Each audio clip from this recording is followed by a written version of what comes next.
I'm Parker. And I'm Tim. And this is episode 4 of the Rage Podcast.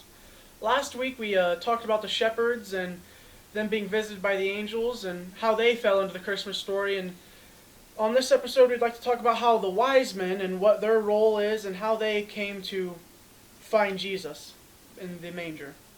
Tim, what do you know about the Wisemen in that story? Well, the wise men came from a long ways away. They were the ones that came following the star. And they are the reason that everybody's got a Christmas tree with presents under it, too. They started that tradition of giving gifts at Christmas time. Okay. Mm-hmm. Now, you mentioned, where did they come from again? Earlier this week we were talking. Yeah. It was it the east or the west? You said that the travelers from the east? Yeah. They were from the east. Yeah. Okay. So they're from east of Bethlehem or Nazareth or wherever they ended up catching up with them at. Okay. And they were traveling following the star. The star... We Three Kings, the song says westward leading, so they must have been looking to the west and saw this star, and they were traveling. We were kind of looking at some of the modern-day cities. It's hard to tell how far they came from, whether they were from, maybe a couple towns over or a couple of countries over. But wherever they came from, they traveled some distance to be there. Now, the wise men weren't informed of Christ's birth quite as, I would say, directly like the shepherds. Right. Where the shepherds saw the angels, the wise men saw, I guess, what we would call a sign. A sign, like so. Well, let's read the prophecy of Balaam's prophecy out of Numbers 24, verse 15 through 17.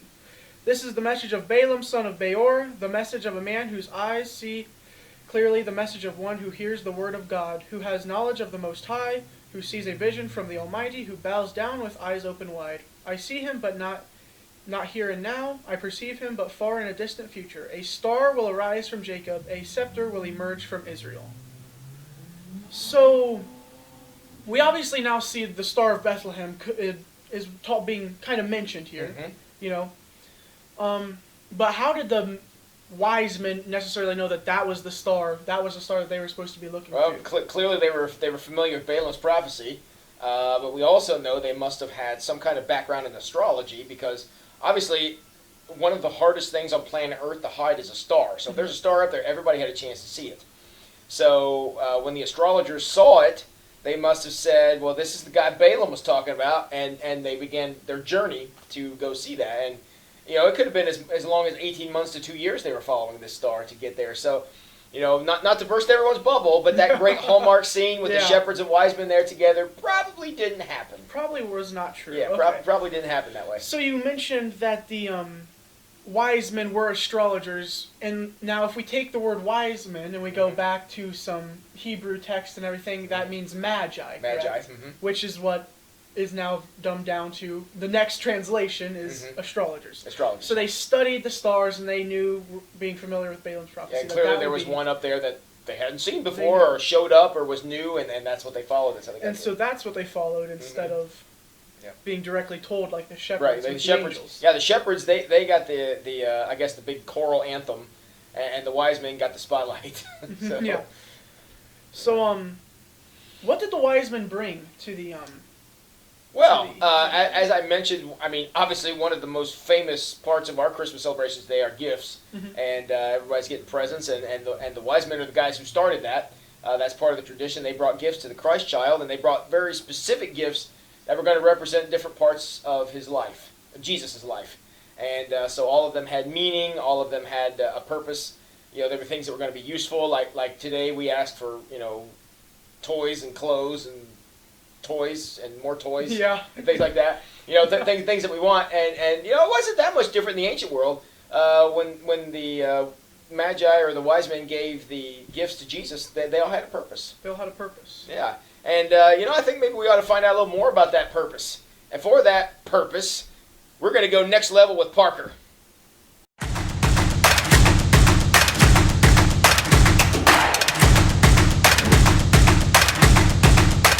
Brought Jesus gold, frankincense, and myrrh.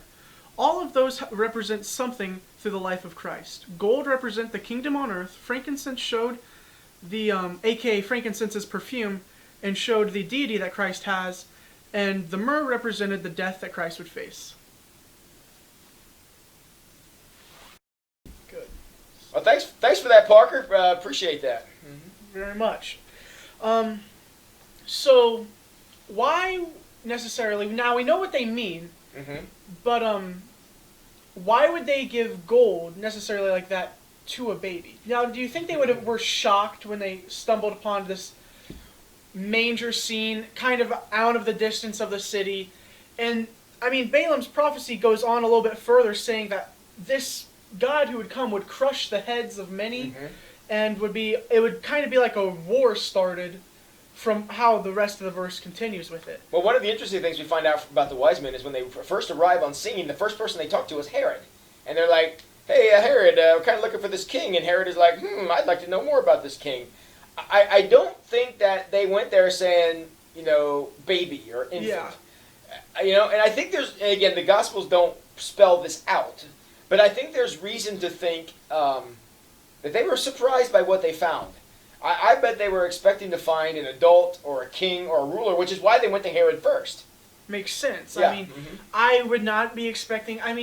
so did a lot of people... I guess I have another question. It might be a little off topic, but I think we're going to go here. Okay. Now, did a lot of people know that Mary was going to have Jesus before Jesus was born? I don't think anybody but Mary knew that. Nobody but Mary Right. knew, at least for sure. Well, Okay. Joseph was explained too, but I think outside of those two, I doubt anyone. So had it any was idea. all kind of a shock to everyone. So there was no...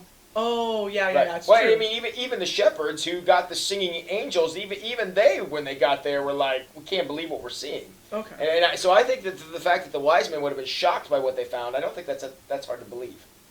So that might represent why they have brought such gifts. I mean, you have a newborn child, the Christ child, Jesus, and you bring him gold, frankincense, and myrrh, which he probably at the time, and maybe throughout all of his life, he wouldn't really want. Right. I mean, nobody goes to a baby shower and says, hey, here, I got you a little onesie, and I got you a bottle of formaldehyde. But that's what myrrh is. Yeah. So that's not exactly what they would expect. So I would think by those gifts, even though those gifts, as you mentioned, were part of representing Jesus' life, I'm not sure anybody wants to go, here, baby, have some poison. We think this will be good for you. Yeah. Kind of odd gifts to bring to a young child. Yeah, absolutely.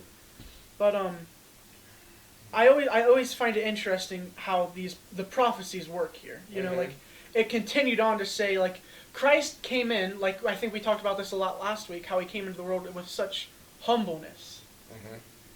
That's not how the rest of this was portrayed, at least the story in Numbers. Right. It does say crushing of heads, which is, a kind of a serious threat almost towards the people. I think that would qualify as a serious threat, yes. It's just interesting how God came into this world and portrayed himself again, which I think is... And it's, and maybe we can kind of wrap up with this point, is it's surprising that, the prophecy was in the Old Testament, Balaam spoke of it, these foreigners, whoever they were, the wise men, the magi, the astrologers, whoever they were, they're the ones that knew about it, they're the ones who responded and came. It's, a lot of times we want to look at everyone else and think, man, what were you doing? However... yeah, there were bits and pieces of the gospel story that were very clearly articulated in the Old Testament, but at the same time, there was a lot of things that were, I don't want to say different, but were just not exactly what people would have expected based on what was said. And, the prophecy was still true. Jesus crushed the head of evil and things like that, like Balaam said, and not the way that everyone expected that to happen. Yeah. He was very expectation crushing. To go back to your sermon, the time Jesus showed his aggressive grace, it's just connecting the crushing of heads. That might be the closest thing Jesus went to. Yeah, and Pastor Tim had to draw a heck of a line to get between those two. Yeah. So, it's something to keep in mind that a lot of people were shocked, and I think a lot of people are still shocked by what happens when Jesus becomes a part of their lives, and I think the wise men may be one of the first examples of that. Yeah. Well, are we ready? Yeah. To wrap up here? Yep. Well, we heard mentioned in the discussion today that Herod was visited to by the wise men, and that's our topic for next week's episode of The Rager. So come around, tune into that, learn a little bit more about the Christmas story. Yep, we're going to look at it from Herod's perspective, which will, again, be a little different. So, have a great week, everybody. Yep. See ya.